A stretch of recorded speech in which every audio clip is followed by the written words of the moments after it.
करीब 5000 वर्ष पूर्व मथुरा में कंस नाम का एक राजा रहा करता था। कंस ने बड़े ही धूमधाम से अपनी बहन देवकी की शादी एक राजकुमार वसुदेव से करवाई थी। लेकिन देवकी की विदाई के दौरान आकाशवाणी हुई, जिसमें कंस को पता चला कि देवकी का 8वां पुत्र ही कंस के अंत का कारण बनेगा। ये बात जब कंस को पता चली तो उसने अपनी नवविवाहित बहन देवकी और अपने जीजा वसुदेव को जंजीरों से जकड़कर कारागार में कैद कर लिया।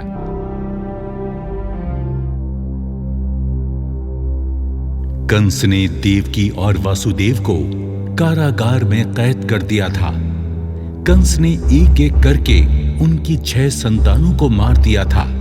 लेकिन जब 7वीं संतान के रूप में विशेष अवतार भगवान बलराम गर्भ में स्थापित हुए तो श्री हरि ने योग माया से उन्हें माता रोहिणी के गर्भ में स्थानांतरित कर दिया था। इसलिए उनका जन्म भगवान कृष्ण के बड़े भाई के रूप में नंद बाबा के यहाँ हुआ।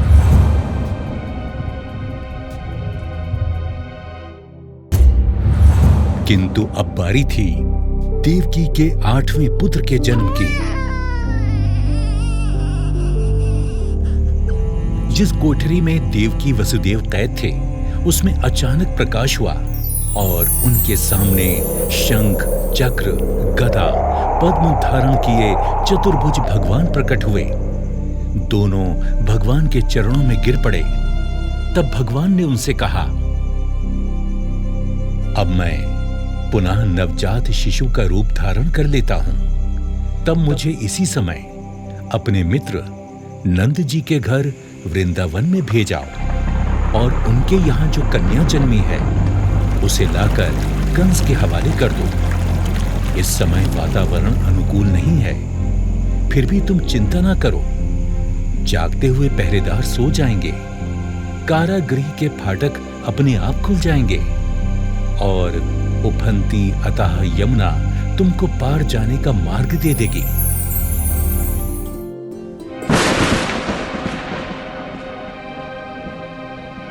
वसुदेव ने वैसा ही किया जैसा उन्हें भगवान विष्णु ने करने को कहा था। जैसे ही देवकी ने नन्हे कृष्ण को जन्म दिया, वासुदेव उन्हें एक टोकरी में रख वृंदावन के लिए निकल पड़े।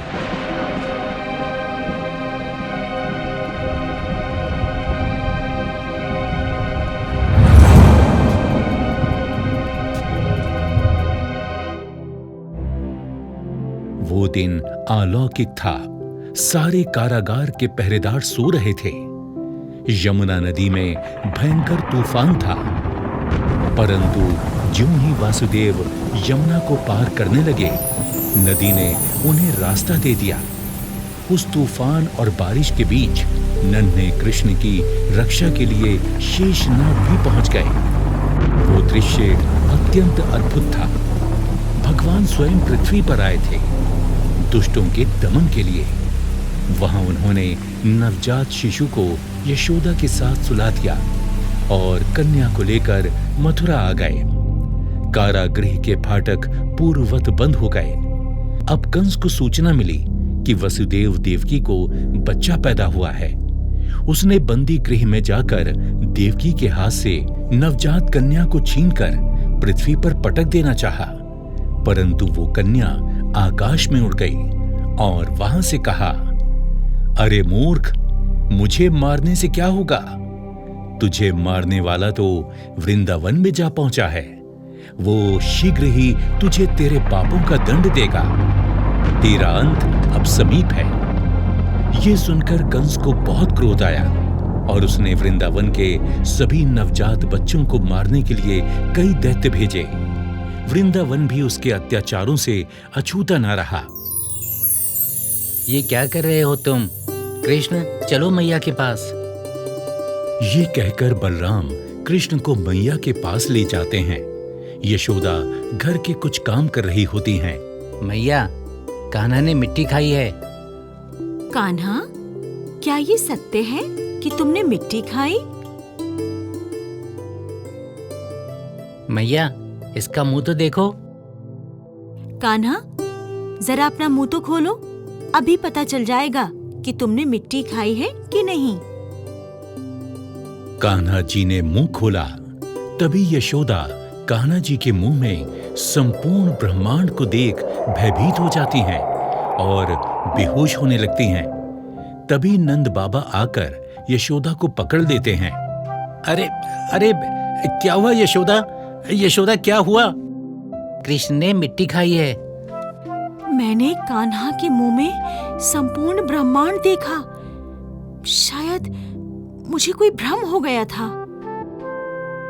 यशोदा, क्या तुम्हें अभी भी समझ में नहीं आया कि हमारे कान्हा में कुछ विशेष है?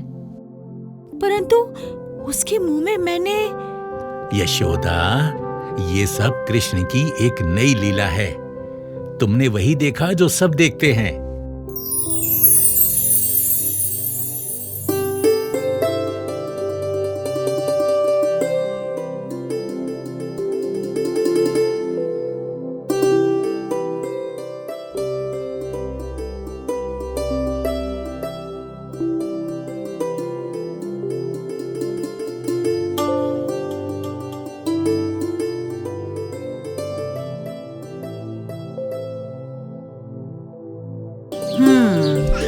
अब इतनी लंबी ठीक है। नहीं।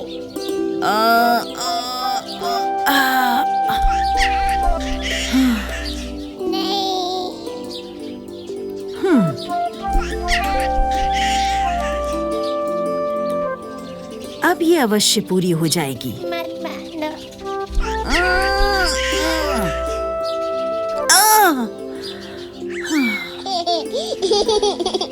मुझे नहीं पता ये कैसे संभव है मेरे नन्हे कृष्ण। कदाचित तुम्हें बंधन पसंद नहीं, इसलिए मैं तुम्हें बांध नहीं पा रही। यही बात है ना?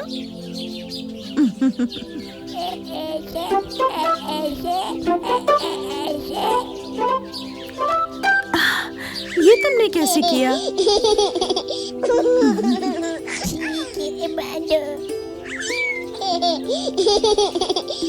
अब अच्छे बच्चे की तरह रहना और रोना नहीं। मैं अपने काम पूरे करके अभी आई।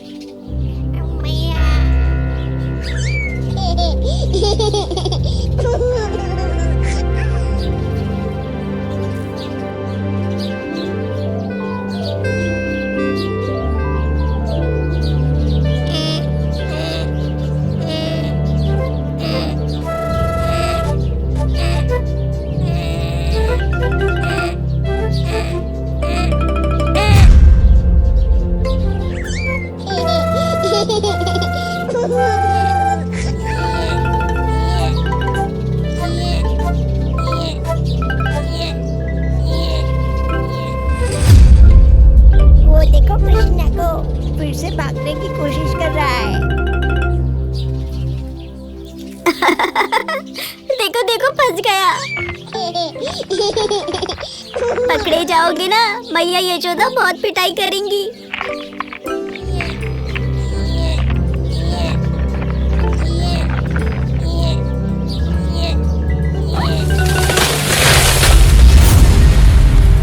अवश्य कोई विशाल वस्तु गिरी है।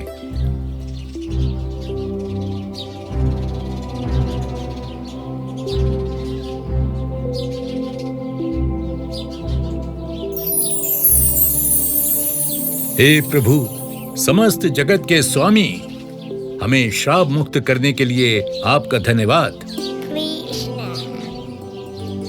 भगवान कृष्ण, प्रणाम।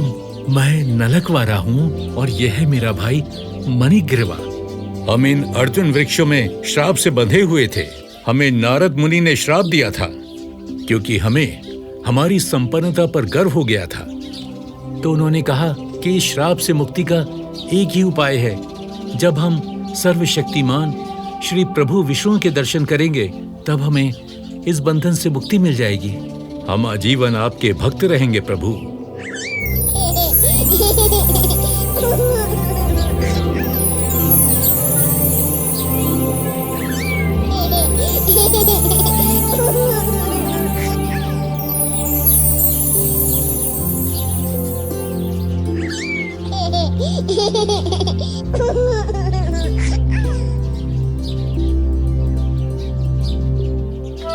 यहाँ पर हो क्या रहा था कृष्णा?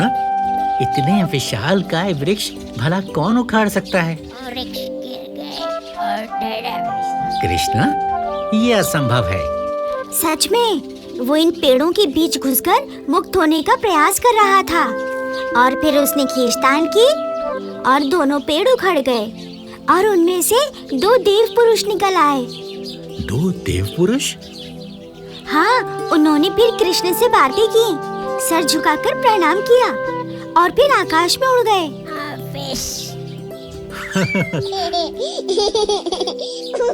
जब भी कोई अद्भुत घटना घटती है, कृष्णा आसपास ही होता है। इस लड़के की बात सत्य है। तुम्हारे पुत्र में कोई विशेष बात तो है।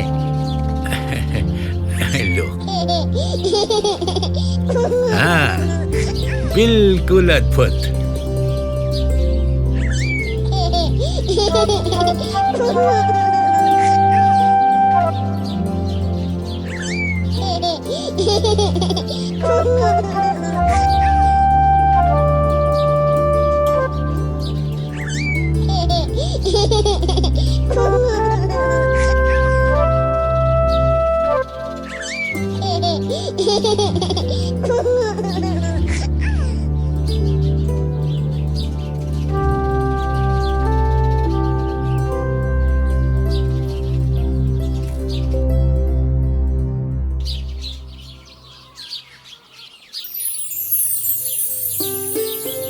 अरे यशोदा, सारे गांव में हमारे लल्ला का हल्ला मचा है। देखो जी, हम अपने लल्ला को किसी को देखने नहीं देंगे। हमारा लल्ला सबसे अनोखा है। किसी की नजर लग गई तो? अरे यशोदा, तनिक हमें तो देख लेने दो, जी भर के अपने बाल गोपाल कन्हैया लाल को। देखो जी, हमारा लल्ला सो रहा है। इसकी नींद उचट गई तो? ना जी ना, हम आपको भी नहीं देंगे अपने लल्ला को। जब ये सो के उठ जाएगा तो गोद में लेकर इसे खिला लेना। ठीक है यशोदा, हम जा रहे हैं यमुना जी में स्नान करने। हाँ।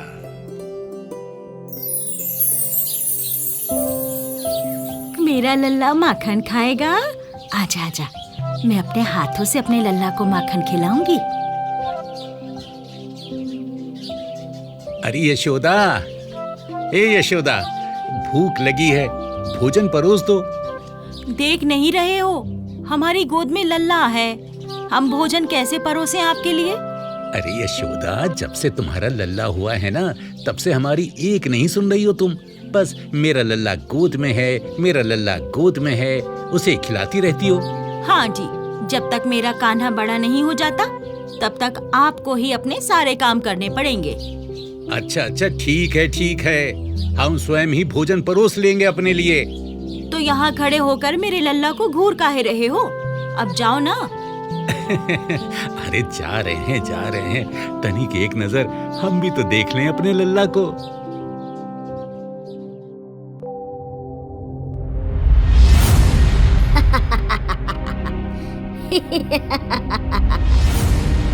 तो ये है यशोदा मैया की हवेली। इस हवेली के अंदर कंस महाराज का दुश्मन पल रहा है। आज उसको विषपान करा के मार डालूंगी मैं।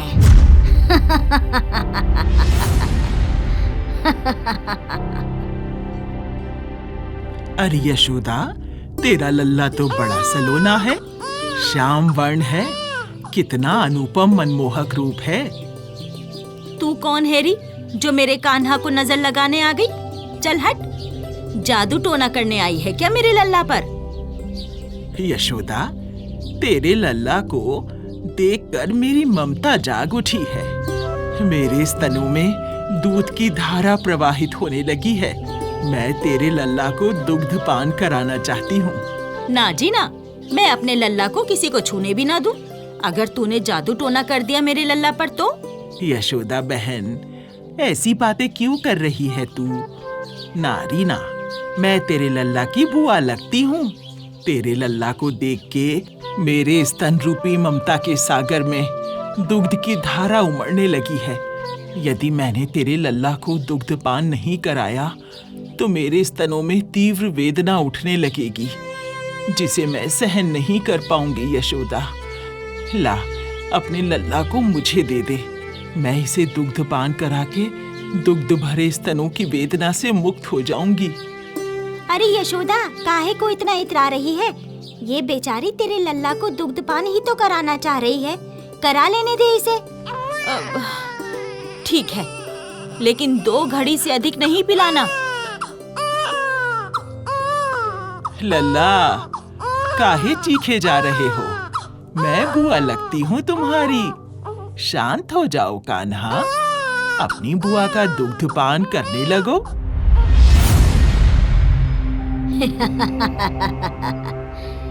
महाराज कंस का शत्रु, तेरे हाथों ही कंस महाराज की मृत्यु होने वाली थी ना?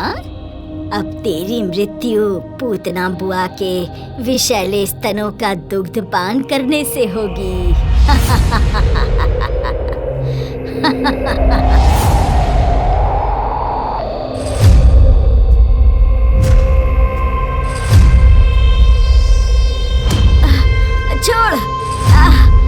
छोड़ मुझे, मेरा रक्तपान करने लगा है क्या? बालक, छोड़ दे मुझे।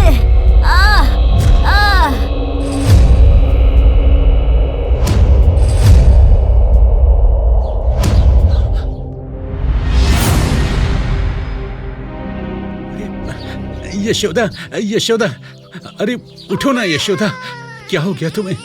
उठो ना यशोदा। देखो तुम्हारा लल्ला बिल्कुल ठीक है। हम कह रहे हैं ना, तुम आंखें खोलो यशोदा, आंखें खोलो। ये राक्षसी मेरे लल्ला के प्राण लेने आई थी। मैंने किसी का क्या बिगाड़ रखा है जो ये राक्षसी मेरे लल्ला के प्राण लेने आई थी? यशोदा, चलो यहाँ से। इस राक्षसी को उसके कर्मों का दंड अपने आप ही मिल गया है। चलो आओ। मैं अपने लल्ला को किसी को देखने भी नहीं दूंगी। हाय रे, मेरे लल्ला पर जादू कर गई, टोना कर गई।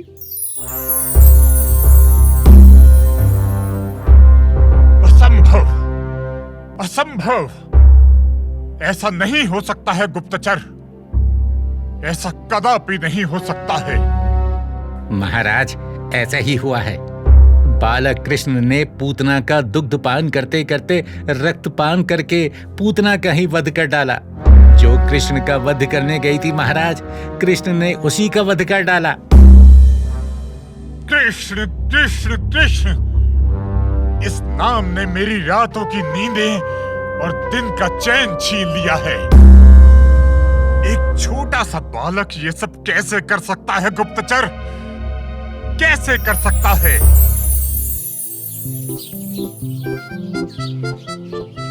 कृष्ण अपने मित्रों के साथ जंगल में खेल रहे होते हैं। तभी उनकी नजर एक बड़े से अजगर पे पड़ती है, जो अपना मुंह खोले रखता है।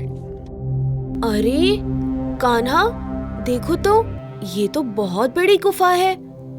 पहले तो इस गुफा को कभी यहाँ देखा नहीं। चलो गुफा के अंदर चलते हैं।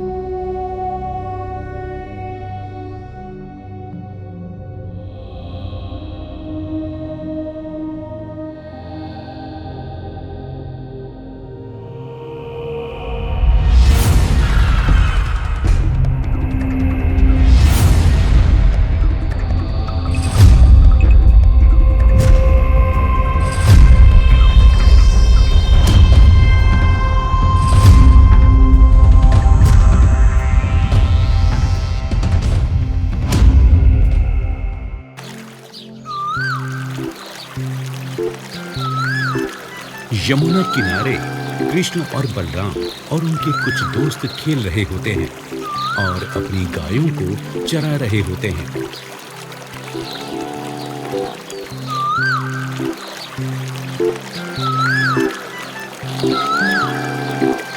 तभी कृष्ण, वाह, कितनी कितनी मधुर आवाज थी, सुनकर मन चंचल हो गया। तभी एक बंदर पेड़ से नीचे देखता है और कृष्ण से कहता है, मित्र, बहुत भूख लगी है। बंदर की बात सुन सारे ग्वाले भी कहते हैं, हाँ, कृष्ण बहुत भूख लगी है।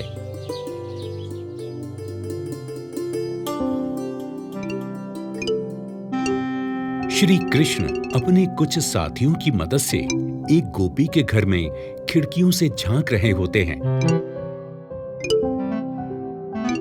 और मौका देख गोपी के घर में घुस जाते हैं, जहां पर माखन रखा होता है। श्री कृष्ण माखन को अपने कोमल हाथों से निकालकर खाने लगते हैं और अपने दोस्तों को भी खिलाते हैं। तभी गोपी अपने घर आती है और अचानक से दरवाजा खोलती है और देखती है कि श्री कृष्ण अपने साथियों के साथ माखन खा रहे हैं, जिससे माखन उनके मुंह में लगा होता है और काफी सारा जमीन में भी गिरा होता है। गोपी श्री कृष्ण के हाथों को पकड़कर यशोदा के घर लेकर जाती है। यशोदा, अरे ओ यशोदा, देख तेरे लल्ला ने क्या किया आज। इसने फिर से मेरे घर में माखन की चोरी की है। इसने हंडिया उतारकर पूरे घर में माखन बिखेर दिया। मैंने कितना ऊपर टांगा था, फिर भी न जाने ये कैसे वहां तक पहुंच गया। और आज मैंने इसे रंगे हाथों पकड़ लिया, इसलिए इसे पकड़कर तुम्हारे सामने ले आई। इस बार मैं इसके सुंदर चेहरे से नहीं पिघलने वाली। हर बार ये जादू चलाकर बच निकलता है। तभी कान्हा अपनी माया से गोपी के ही बच्चे का रूप ले लेते हैं। हो प्रभावती, मुझे पता है तुम कृष्ण की शरारतों से परेशान हो और तुम उसे दंडित करना चाहती हो, किंतु तुम्हें ऐसे झूठ नहीं बोलना चाहिए। क्या कह रही हो तुम? तुमने ही तो कहा था मैं कृष्ण को रंगे हाथों पकड़ूं तो मेरे पास ले आना। मैंने इसे रंगे हाथ पकड़ा और तुम्हारे पास ले आई। अब दो इसे दंड। हो प्रभावती, तुम हर वक्त मेरे कृष्ण के बारे में ही सोचती रहती हो क्या? इसलिए हर जगह तुम्हें मेरा कृष्ण ही दिखता है और इस कारण तुम अपने बेटे चंदू को ही पकड़ ले आई हो। चंदू, तू यहाँ क्या कर रहा है? मैया, तुम ही तो मुझे पकड़ के लाई हो। और गोपी चंदू को लेकर जाने लगती है। तभी कृष्ण अपने रूप में आ जाते हैं।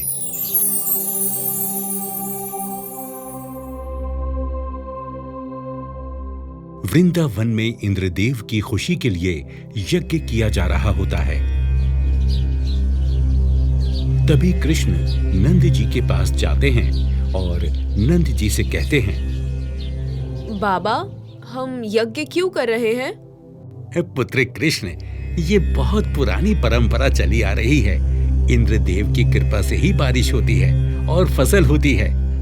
लेकिन बाबा, हम ग्वाले हैं, इसलिए हमें गोवर्धन की पूजा करनी चाहिए और हमारी गाय गोवर्धन पर ही चढ़ती है और बाकी सभी चीजों के लिए हमें गोवर्धन पर ही निर्भर करना पड़ता है, ना कि इंद्र पर।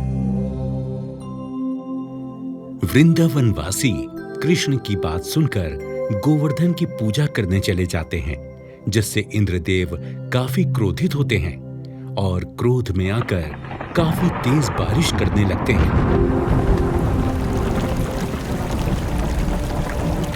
जिससे पूरा वृंदावन डूबने लगता है। अरे इंद्रदेव हमसे नाराज हो गए, कुछ कीजिए नंद महाराज।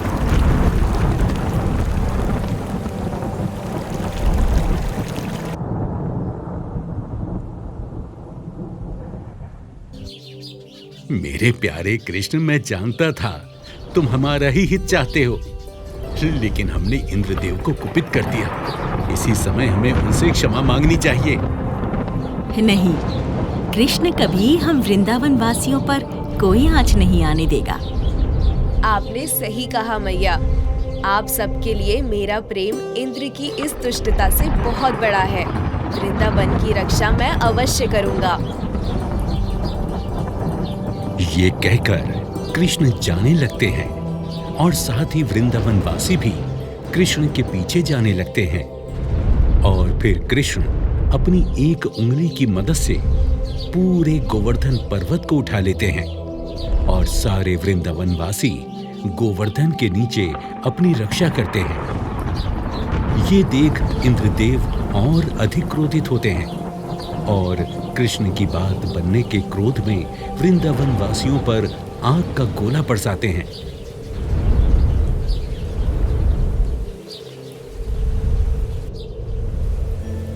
तभी कृष्ण अपनी बांसुरी बजाना शुरू करते हैं, जिससे सारी मुसीबत कृष्ण की बांसुरी में समा जाती है और इंद्र कृष्ण के आगे घुटने टेक देते हैं। तभी सुबह हो जाती है और बारिश तूफान रुक जाता है। सभी वृंदावन वासी काफी प्रसन्न हो जाते हैं।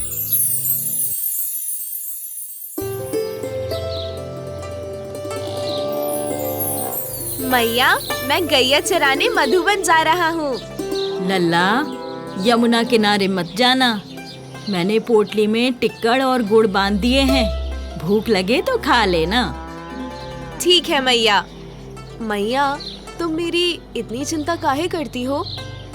वो इसलिए कि मेरा कान्हा बड़ा ही नटखट है, बड़ा चंचल है। कोई भी बहला फुसला कर मेरे लल्ला के ऊपर जादू टोना कर सकता है। मैया, तुम्हारे लल्ला के ऊपर कोई भी जादू टोना चलने वाला नहीं है। चुप कर, आया बड़ा माँ को समझाने वाला। अच्छा मैया, मैं जा रहा हूँ गैया चराने। चलो ग्वाल बालो, चल सुदामा, चलो चलो चलो चलो चलो।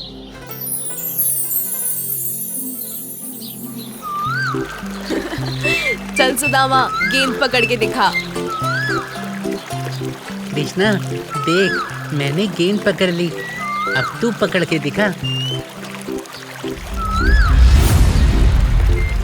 मेरी गेंद यमुना जी में डूब गई। मुझे मेरी गेंद लाके दो। अरे, एक गेंद के लिए मरा जा रहा है तू। देख, गहरी यमुना के तेज बहाव में कौन अपने प्राण गंवाने जाएगा। मैं कुछ नहीं जानता, मेरी गेंद लाके दो। अरे, तुझे नहीं पता है क्या? ये काली तट है। यहाँ महाभयानक कालिया नाग रहता है, जिसके विष से यमुना जी का जल विषैला हो चुका है।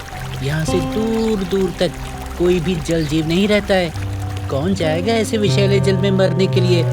मैं लाऊंगा इसकी गेंद। कृष्णा, तू नहीं जानता है क्या यहाँ पर यमुना जी कितनी गहरी है, कितने वेग से बह रही है। ऊपर से कालिया नाग भी यहीं रहता है। नहीं कृष्णा, नहीं, हम तुझे ऐसा नहीं करने देंगे। हाँ कृष्णा, हम नहीं करने देंगे तुझे ऐसा। तुझे नहीं जाने देंगे। मत जाओ कृष्णा, मत जाओ। अरे कृष्णा, ओ कृष्णा, अरे कृष्णा, कहाँ जा रहा है तू? कान्हा, ओ कान्हा। कन्हैया, ये क्या किया तूने? चलो चल के नंद बाबा को बताते हैं। हाँ हाँ चलो, हाँ चलो। चलो चलो। यशोदा मैया, यशोदा मैया, गजब हो गया। क्या हुआ? क्या हुआ सुदामा? तू इतना घबरा क्यों रहा है? मैया, मैया, कृष्णा काली तट में कूद गया है। लल्ला, कान्हा, ये क्या कर दिया तूने? मेरे लल्ला, अरे कोई तो बचाओ मेरे लल्ला को, कोई तो बचाओ इसे। कृष्णा के बाबा, मेरे लल्ला को यमुना से बाहर निकालो। यशोदा, धीरज धरो, हमारे कृष्णा को कुछ नहीं होगा। धीरज धरो। कैसे धरूं धीरज, बताओ। मेरा कान्हा कितना छोटा है और यमुना जी कितनी वेग से बह रही हैं, ऊपर से कालिया नाग। हे भगवान, मेरे लल्ला की रक्षा करो।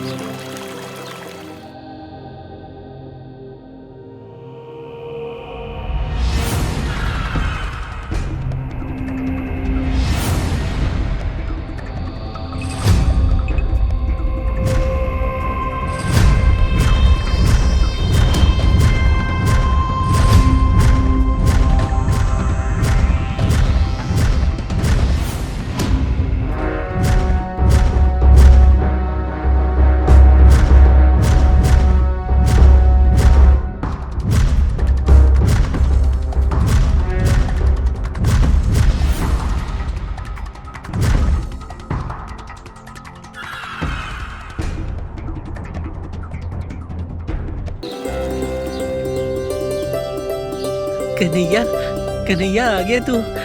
कन्हैया, मेरा कन्हैया। कान्हा, कान्हा, कान्हा। अरे यशोदा, यशोदा, अरे देखो तो हमारा कृष्णा यमुना जी के अंदर से जीवित निकल आया है। देखो तो, देखो, होश में आओ। लल्ला, लल्ला, कहाँ है मेरा कृष्ण कन्हैया? लल्ला, लल्ला, मैंने तुझे समझा के भेजा था ना कि यमुना के किनारे मत जाना, लेकिन तूने मेरी बात नहीं मानी। मैया, मेरी गलती से गोपी की गेंद यमुना जी में चली गई थी। ये रोने लगा, बोला कि मुझको मेरी गेंद लाके दो, चाहे जैसे करो। मैया, मैं उसकी गेंद लाने के लिए यमुना जी में चला गया था। अभी बताती हूँ गोपी को। महाराज, महाराज, उसी कृष्ण ने कालिया घाट में कूद के कालिया नाग से यमुना जी को मुक्ति दिलाई है, हमेशा हमेशा के लिए। असंभव गुप्तचर, असंभव। जिसके विष से समस्त जल जीव प्राण विहीन हो जाते हैं, जिसकी एक फुंफकार से हरा भरा वृक्ष भी जल के राख हो जाता है, जिसके विषैलेपन के कारण यमुना नदी का स्वच्छ जल काला स्याह पड़ गया हो, उस महाविषैले कालिया नाग को एक छोटा सा बालक कैसे परास्त कर सकता है? ऐसा नहीं हो सकता, कदापि ऐसा नहीं हो सकता, असंभव। परंतु महाराज, ऐसे ही हुआ है, ये एक कटु सत्य है। गुप्तचर, इस कृष्ण का अंत करना बहुत आवश्यक हो गया है, अन्यथा हमारा अंत निश्चित है। महाराज, हमें तो लगता है ये बालक कोई साधारण बालक नहीं है, अवश्य ही ये कोई दिव्य शक्ति का अवतार है। इस अवतारी का अंत किए बिना मैं चैन से नहीं बैठूंगा, विश्राम नहीं करूंगा। उसका अंत कहां और कैसे करना है, मैंने सोच लिया है गुप्तचर। उस महासाहसी बालक का अंत भला कौन कर सकता है महाराज? महादानव बकासुर। क्या? महादानव बकासुर? क्या महादानव बकासुर? क्या महादानव बकासुर? हाँ, बकासुर। बकासुर के हाथों ही इस बालक का अंत होना तय है।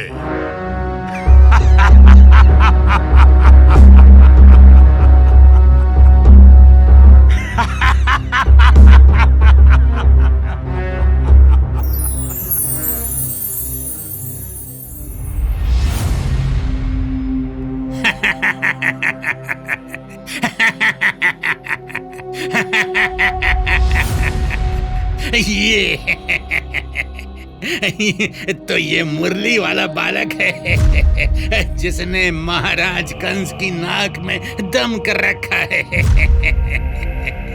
देखने में तो बड़ा ही साधारण लग रहा है, फिर इस बालक ने पूतना का वध कैसे कर दिया, विश्वास नहीं हो रहा। ये साधारण सा बालक महाशक्तिशाली पूतना का वध कर सकता है कैसे? प्रलयंकारी विषैले कालिया से यमुना की मुक्ति कराई होगी इसने। और महाराज कंस भी इस बालक से डर गए। ठहर जा, इसका अंत करता हूं मैं अभी।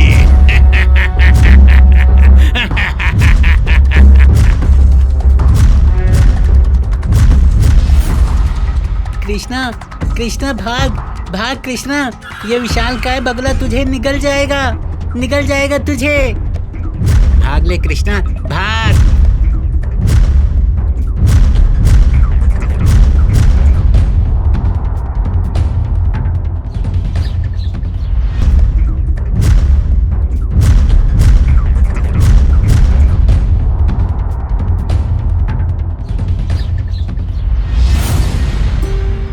अरे वाह, हमारे कृष्णा ने इस विशालकाय पक्षी का वध कर दिया। जल्दी से घर चलो। मैया को पता चला कि यहाँ क्या हुआ है तो ओखली से बांध कर मारेगी और भोजन पानी भी नहीं देगी। चलो चलो चलो चलो चलो चलो।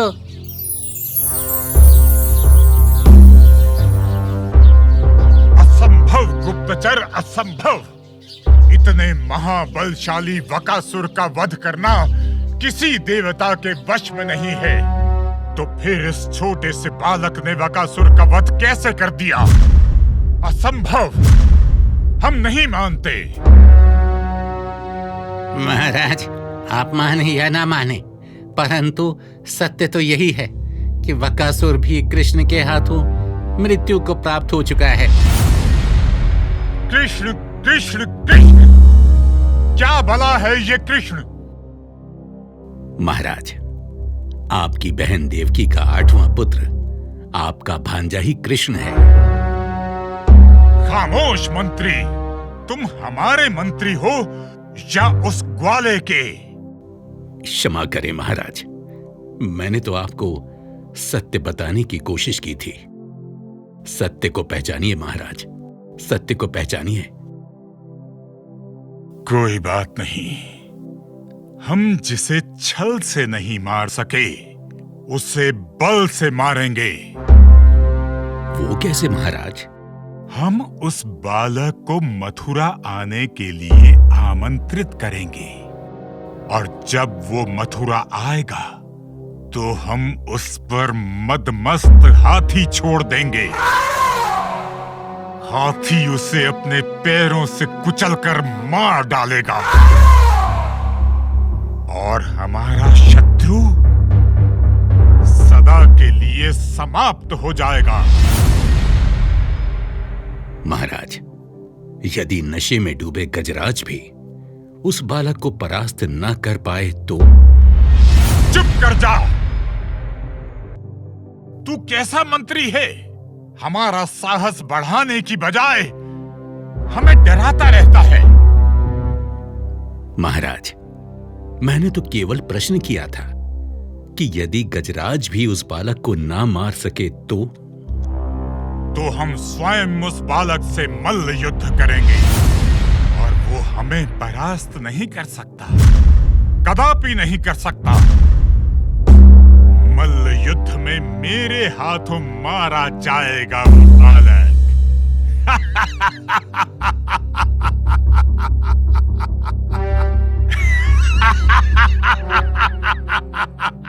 मेरे हाथों मारा जाएगा। देवकी का 8वां पुत्र मेरे हाथों मारा जाएगा। मैं यानी कि कंसराज भविष्यवाणी को मिथ्या करके दिखा दूंगा।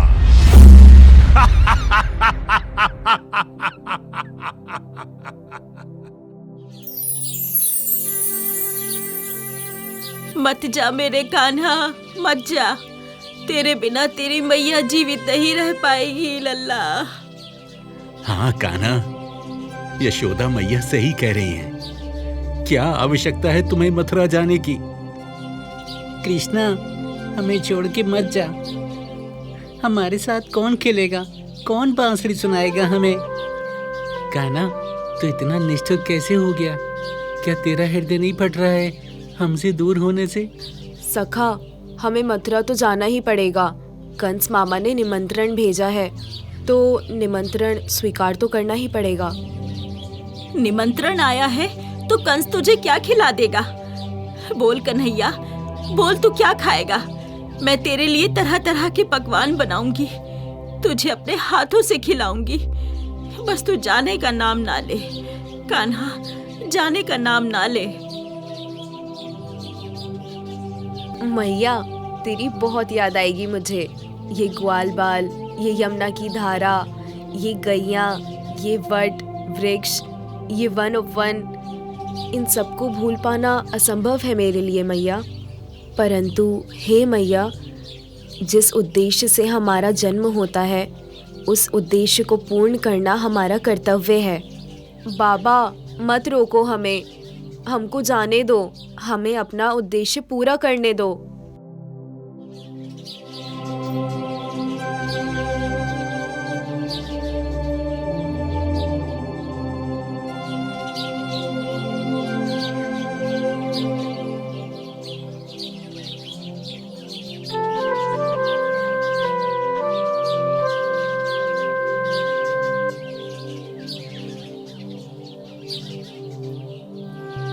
तुम दोनों कौन हो? मथुरावासी तो लगते नहीं हो। हे सुंदरी, तुम कौन हो? पहले ये बताओ। क्या कहा? सुंदरी? एक कुरूप स्त्री का उपहास उड़ाते हुए तुम्हें लाज नहीं आती है क्या? क्या यही संस्कार दिए हैं तुम्हारे माता पिता ने तुमको कि कुरूप को रूपवती बोलकर उसका उपहास उड़ाओ? हे रूपवती देवी, हम सत्य बोल रहे हैं। तुम अत्यंत सुंदर हो, रूपवान हो, गुणवान हो। ये सुंदर तन, सुंदर काया, ये गोल कपोल, बड़े बड़े नैन, काले घने केश, कमल पुष्प की मानिंद तुम्हारा सौंदर्य चमक रहा है देवी। अब एक भी शब्द और कहा तो मैं तुम्हें श्राप दे दूंगी। ना ना देवी, ऐसा मत करना। मैंने कहा था ना, तुम बहुत सुंदर हो। बोलो, असत्य कहा था?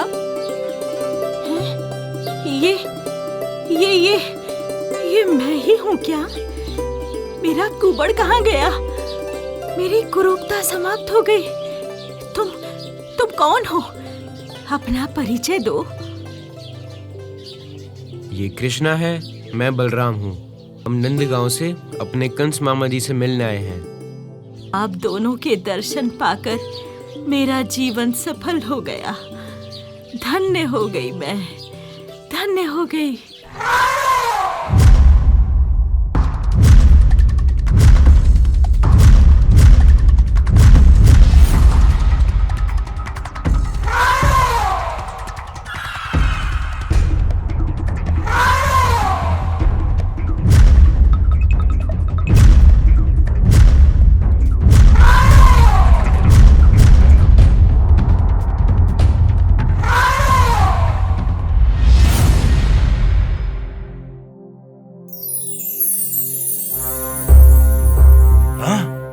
क्या कहा? मदमाते गजराज को भी मार डाला उस बालक ने? जी महाराज, यही सत्य है। मैंने स्वयं अपनी आंखों से देखा है गजराज को अंतिम श्वास लेते हुए। दोनों भाई मथुरा में ऐसे घूम रहे हैं जैसे उन्हें किसी का भय ही ना हो। उनकी सारी निडरता मैं समाप्त कर दूंगा। मल्ल युद्ध की तैयारी की जाए, तत्काल, तुरंत। जो आज्ञा महाराज। प्रणाम मामा श्री। आयुष्मान भव भांजे, आयुष्मान भव। सादर प्रणाम मामा श्री। चिरंजीवी भव भांजे, चिरंजीवी भव। मामा जी, आपने हमें मथुरा आने का न्योता भेजा था, हम आ गए। बताइए, हमारी खातिरदारी के लिए आपने कैसा प्रबंध कर रखा है? सामने देखो, अखाड़े में दो पहलवान कुश्ती लड़ रहे हैं। हाँ मामा जी, लड़ तो रहे हैं। उन दोनों को परास्त करके दिखाओ तो जानूं कि गोकुल में तुमने कितना घी, दूध, माखन खाया है। मामा जी, हम आपकी समस्त इच्छाओं को पूरा करने के लिए ही गोकुल से मथुरा आए हैं। इन दोनों पहलवानों से मल्ल युद्ध स्वीकार करते हैं। नहीं कृष्णा, मेरे होते तू मल्लयुद्ध नहीं करेगा, मैं करूंगा। नहीं बलराम भैया, मामा जी ने मुझे कहा है तो मैं ही मल्ल युद्ध करूंगा।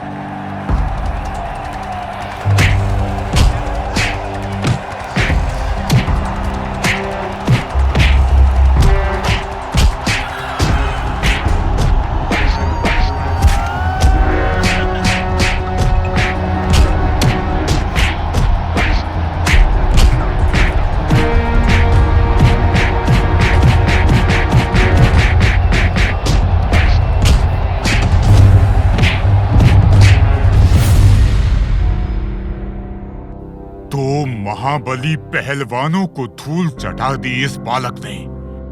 असंभव। मामा श्री, अब आपसे मल्ल युद्ध करना चाहता है आपका ये भांजा। बोलिए, क्या विचार है आपका? हाँ, क्यों नहीं भांजे, मैं तुमसे मल्ल युद्ध करने के लिए तैयार हूँ। तैयार है तो अखाड़े में आइए ना मामा श्री।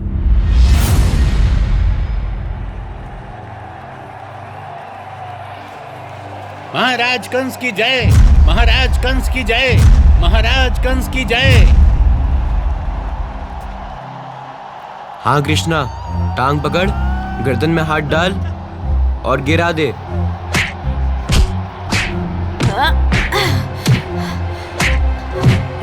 ये लीजिए, ये लीजिए मामा श्री।